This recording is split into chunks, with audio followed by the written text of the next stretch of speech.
여러분, 혹시 이렇게 생각해 보신 적 있으신가요? 나는 술도 안 하고 담배도 안 피우는데 암은 나랑 상관없겠지. 하지만 현실은 그렇지 않습니다.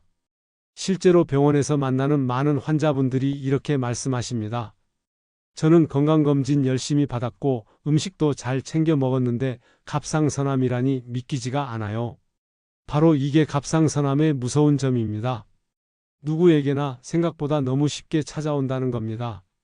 갑상선은 우리 목 앞쪽 나비 모양으로 자리 잡고 있는 아주 작은 기관입니다. 작지만 우리 몸의 대사와 호르몬 균형을 조절하는 중요한 역할을 합니다. 그런데 이 작은 기관에서 생기는 암이 지금 대한민국에서 가장 많이 발생하는 암입니다. 갑상선암은 다른 암에 비해 진행 속도가 느리고 예후가 좋은 편이라고 알려져 있습니다. 하지만 그렇다고 안심할 수는 없습니다. 수술 후 평생 호르몬 약을 먹어야 하는 경우도 있고 재발하는 사례도 많습니다. 어떤 분들은 목소리가 변하거나 갑상선 전체를 절제해 삶의 질이 크게 떨어지기도 합니다. 걸려도 괜찮다는 건 절대 잘못된 인식입니다. 갑상선암 판정을 받는 순간 평생 병원과 함께 살아가야 하는 불편함, 불안감, 그리고 가족에게 짐이 될 수 있다는 두려움까지 따라옵니다. 그리고 무엇보다 중요한 건 이 암이 누구에게나 찾아올 수 있다는 사실입니다. 예전에는 특정 연령층, 특정 직업군에서만 많이 보였지만 지금은 다릅니다. 남녀노소 가리지 않고 늘고 있습니다. 특히 40대 이후 여성분들, 그리고 건강하다고 생각하는 분들에게도 흔하게 나타나고 있습니다. 여러분, 암은 항상 남의 이야기일 때는 두렵지 않습니다. 하지만 병원 진료실에서 의사에게 갑상선암입니다 라는 말을 듣는 순간 그 충격은 이루 말할 수 없죠. 저는 그 장면을 수없이 지켜봤습니다. 환자분들은 손이 떨리고 얼굴이 하얗게 질리며 저 같은 사람도 걸릴 수 있나요? 라고 물으십니다. 바로 그렇습니다. 갑상선암은 특별한 사람이 아니라 바로 여러분, 그리고 저에게도 생길 수 있는 암입니다. 그래서 오늘 이 영상을 보시는 동안만큼은 절대 다른 채널로 넘기지 마시고 끝까지 집중해 주셨으면 합니다. 여러분의 생활 습관 하나, 음식 하나, 작은 선택이 갑상선암의 발생 여부를 바꾸는 중요한 요소가 될 수 있기 때문입니다. 일부, 갑상선암이 발생하는 이유 왜 나에게 생기는 걸까? 여러분, 많은 분들이 이렇게 말씀하십니다. 나는 술, 담배도 안 하는데 왜 암에 걸린 걸까? 특히 갑상선암은 이런 억울함을 호소하는 분들이 많습니다. 그 이유는 갑상선암의 원인이 단순하지 않기 때문입니다.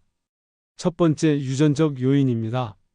가족 중에 갑상선암 환자가 있다면 나도 발병할 확률이 높습니다.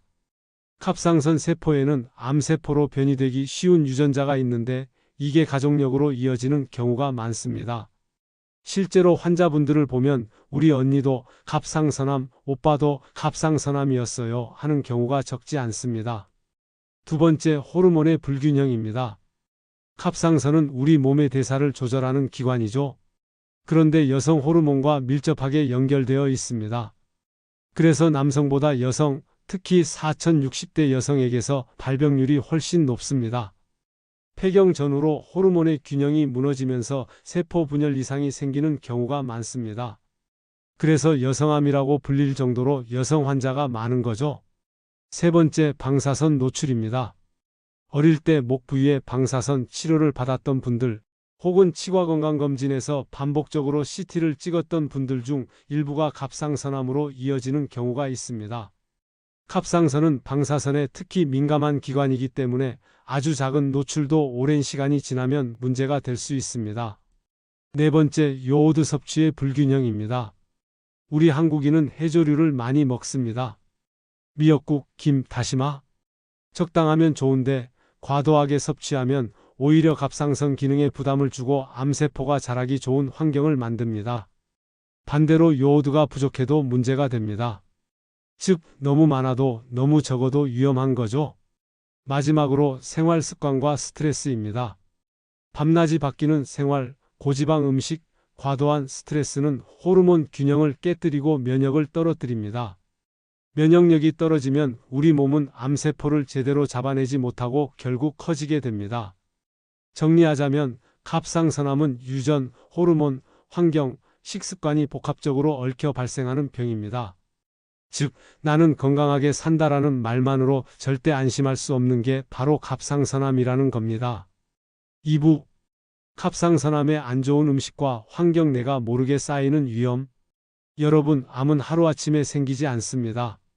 수십 년 동안 쌓이고 쌓인 결과가 암으로 나타나는 겁니다.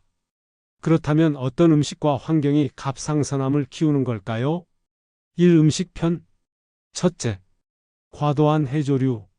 앞서 말씀드린 대로 미역, 다시마, 김 같은 해조류는 우리에게 좋은 음식입니다. 하지만 매일 그리고 과다하게 섭취하면 오히려 요오드 과잉으로 갑상선에 무리가 갑니다. 특히 시니어 세대는 건강에 좋다고 해조류를 챙겨 드시는 경우가 많은데 하루 권장량 이상을 넘기지 않도록 조심해야 합니다. 둘째, 튀긴 음식, 가공식품. 치킨, 튀김류, 인스턴트 라면 같은 음식은 포화지방과 트랜스지방이 많습니다. 이런 기름들은 우리 몸의 세포막을 손상시키고 호르몬 균형을 흔들어 놓습니다. 갑상선 호르몬 분비에도 영향을 주면서 암세포가 자랄 환경을 만듭니다. 셋째, 과도한 당분. 케이크, 과자, 단 음료 같은 고당 식품은 인슐린 분비를 급격히 올립니다. 인슐린은 세포 성장 호르몬과 유사한 역할을 해서 암세포가 자라기 좋은 비옥한 토양을 만들어줍니다. 갑상선암 역시 이런 환경에서 더 빨리 성장할 수 있습니다. 넷째, 붉은 고기와 가공육. 햄, 소시지, 베이컨, 그리고 기름진 소고기, 삼겹살 등은 발암물질이 포함된 경우가 많습니다. 세계보건기구 WHO에서도 가공육은 1군 발암물질로 분류했을 정도죠. 이 환경편. 첫째, 방사선 노출 환경. 반복되는 CT 촬영, 필요 이상의 방사선 검진, 어린 시절 방사선 치료 이력이 있는 경우 모두 갑상선암 위험을 높입니다. 특히 어린 시절의 노출은 수십 년 뒤 암으로 이어지는 경우가 많습니다. 둘째, 환경 호르몬 내 분비 교란물질. 플라스틱 용기, 일회용 컵, 전자레인지에 돌린 랩, 화장품 속 일부 화학물질. 이런 것들이 몸속에 들어오면 마치 여성 호르몬처럼 작용해서 갑상선 세포를 자극합니다. 우리가 모르는 사이에 매일 노출되는 위험이죠. 셋째, 미세먼지와 대기오염. 최근 연구에서 대기오염이 갑상선암 위험을 높인다는 결과가 나왔습니다.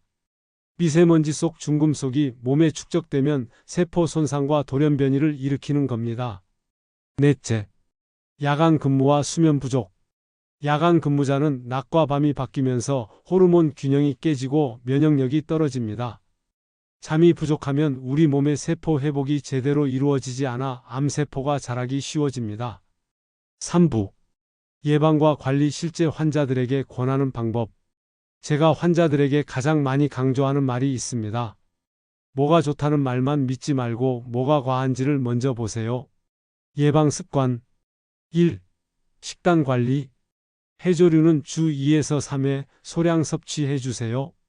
신선한 채소, 제철 과일, 생선 위주로 드시고 가공식품과 단 음료 최소화로 드세요. 2. 환경관리.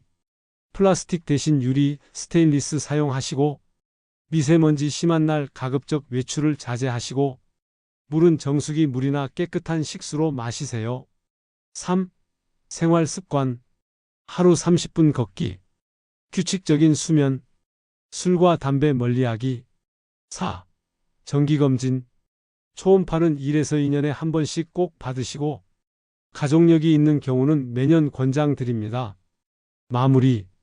여러분, 제 환자 중 대부분은 공통된 이야기를 합니다. 나는 증상이 전혀 없었는데요.